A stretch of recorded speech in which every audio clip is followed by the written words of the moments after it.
This is a factory.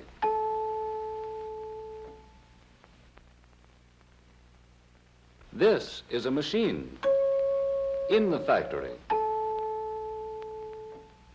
This is the workman who tends the machine in the factory.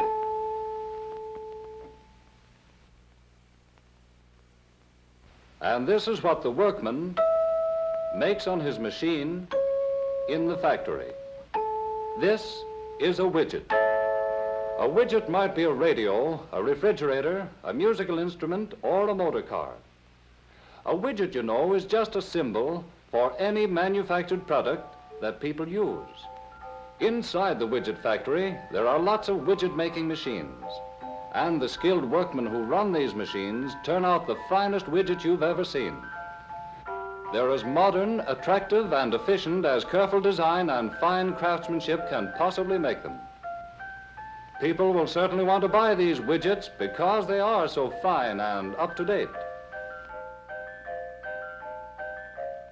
Here comes a man now with money to buy a widget. Here's a farmer. He needs a widget on his farm, and he's in a hurry to buy one. Here's your money, Mr. Widget Maker, and here's your widget, Mr. Farmer. That's all there is to it. The deal is completed. Everyone is happy. The widget maker has the money, and the farmer has his widget.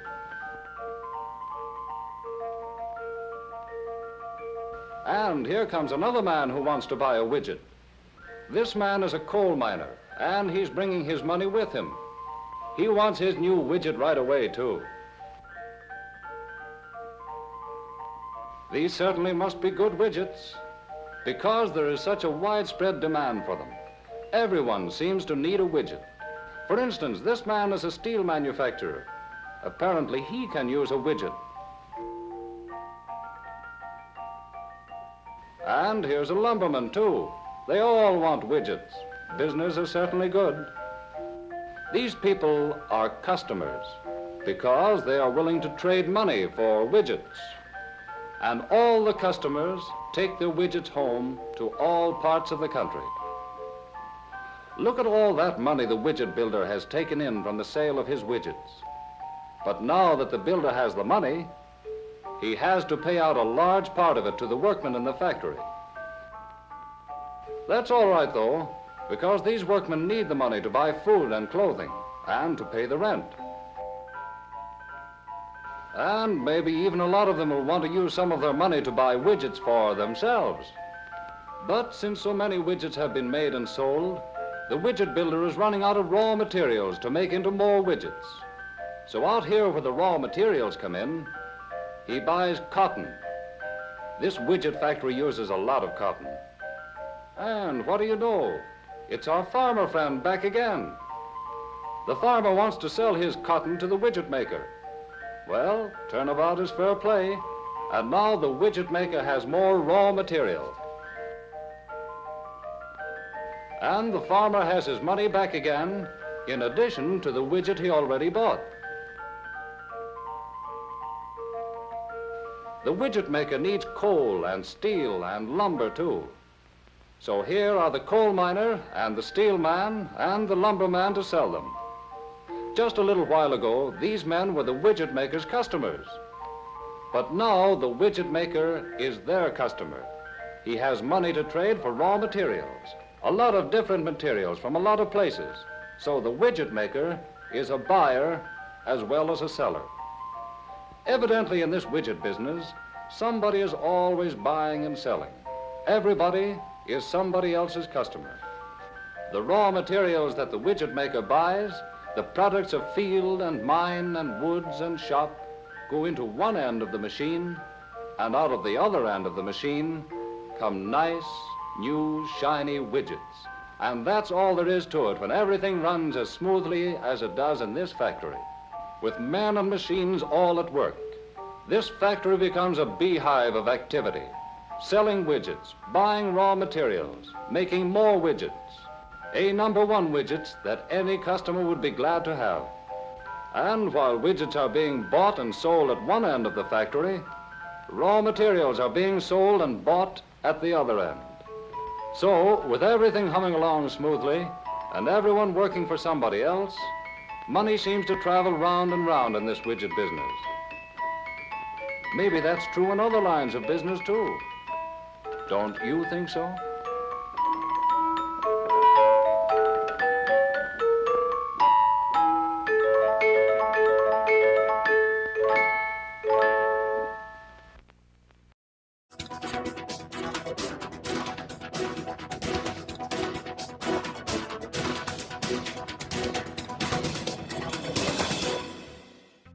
Una función es una relación entre diversas variables. Específicamente, una función de producción no es más que la relación entre unos recursos o insumos y las cantidades de bienes producidas. Cuando se establece una función de producción en una empresa, lo que se busca es, por un lado, la eficiencia técnica y por el otro lado, la eficiencia económica. La eficiencia técnica se presenta cuando no se requieren más insumos para lograr un nivel de producción. Por su parte, la eficiencia económica determina la cantidad de recursos en lo que los costos por unidad es el mínimo posible. En síntesis, una función de producción representa la máxima cantidad de bienes que se pueden producir dada una determinada tecnología. Por ejemplo, en la siguiente diapositiva se observa esta relación desde el punto de vista analítico. A partir de un modelo como este, se puede definir el producto físico medio y el producto físico marginal. El producto físico medio es el resultado de dividir el producto físico total por la cantidad de recursos empleados, como por ejemplo en este caso el trabajo. El producto físico marginal no es otra cosa que el incremento que tiene el producto físico total cuando se incrementa en una unidad el recurso variable. Por ejemplo, en este caso, si aumentamos el recurso trabajo en una unidad, el producto físico total va a aumentar. La cantidad en la que aumente este producto físico total es lo que se denomina producto físico marginal. Este modelo analítico visto se puede expresar también desde el punto de vista de una tabla o desde el punto de vista gráfico. Por ejemplo, desde el punto de vista de una tabla es como se muestra en la siguiente diapositiva.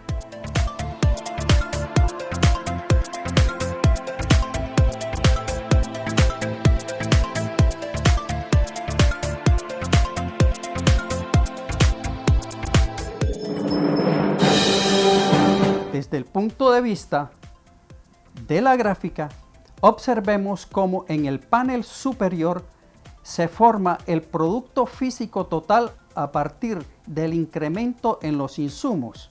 En el panel inferior se forma el producto físico medio y el producto físico marginal.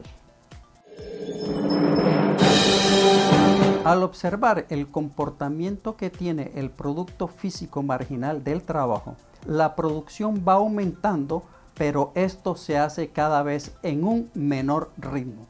Esto es entonces lo que se conoce como la ley de los rendimientos marginales decrecientes.